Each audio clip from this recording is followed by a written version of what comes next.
આયોજન બ્રહ્માકુમારીમાં જે થયું છે તે ખરેખર બિરદાવવાને પાત્ર છે.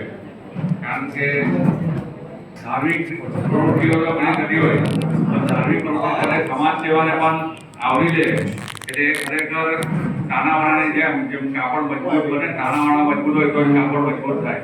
તેમ ધર્મની સાથે સમાજ સેવાને જોડી ત્યાં આજનું આ ઉમદા કાર્ય થઈ રહ્યું છે તે ખરેખર ખૂબ જ આનંદને પાત્ર છે અને બિરદાવવાને પાત્ર છે. આપણે જોરદાર તાળીઓથી આપણે એમને વધાવીએ.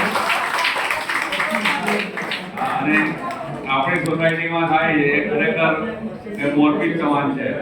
અને ખાસ રક્તદાતાઓને તો ખ્યાલ હશે, પણ જનરલી એક જણ રક્ત આપે ને તો એમાં 3 જિંદગીને આપણે બચાવીએ છીએ. 3 જિંદગીનો એક રક્તદાનથી, તો યાદ રાખજો. કારણ કે એક રક્તદાન 400 કે 500 ml કરે એમાંથી એ લોકો પાર્ટ કરે છે, એમાંથી પ્લાઝમા છૂટા કરે, પછી આપણે લસિકા જે આવે છે વ્હાઇટ ફ્લુઇડ રક્તકણ એ પણ જુદા કરે છે, આરબીસી જે કહેવાય છે.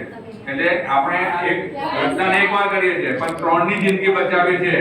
એવું મહામૂલ્ય કાર્ય છે અને આવા કાર્ય બીજા કોઈ કાર્ય સાથે સરખાવી શકાય નહીં. એટલે તમે જે આગળ રક્તદાતા હોય એનો ખૂબ ખૂબ આભાર જ છે.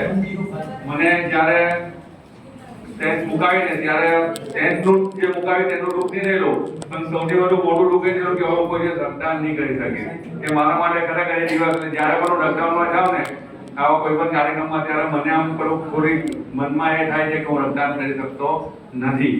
તો આપણે જ્યાં સુધી કરી શકીએ ત્યાં સુધી રક્તદાન કરતા રહો એ જ અભ્યર્થના. અને ફરી રેવાભાઈ અહીંના બહેનો એ અમને બોલાવ્યા અને ખરેખર દીપ પ્રાગટ્ય કરવાનો અમને મોકો આપ્યો. સોસાયટી અમારી જ છે પણ કાર્યક્રમ સંપૂર્ણ આયોજન બ્રહ્માકુમારીઝમાં થયું છે એટલે ખરેખર એ બિરદાવવાને પાત્ર છે. ખૂબ ખૂબ ધન્યવાદ. ભારત માતા કી જય. વંદે માતરમ. ઓમ શાંતિ. ખાલી બ્રહ્માકુમારી નથી, આખા વિશ્વનું કાર્ય છે. અમારા બાલાજી સોસાયટીનો ખાસ સહયોગ છે.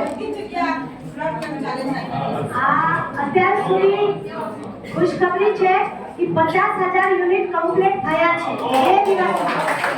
અને બીજા 2 દિવસમાં તો 1 લાખનું ટાર્ગેટ છે, પણ 50 2 દિવસમાં કમ્પ્લીટ થયા. અને હવે ધારેલું નહીં હતું પણ સંખ્યા યાવાન 100 યુનિટથી વધારે થશે.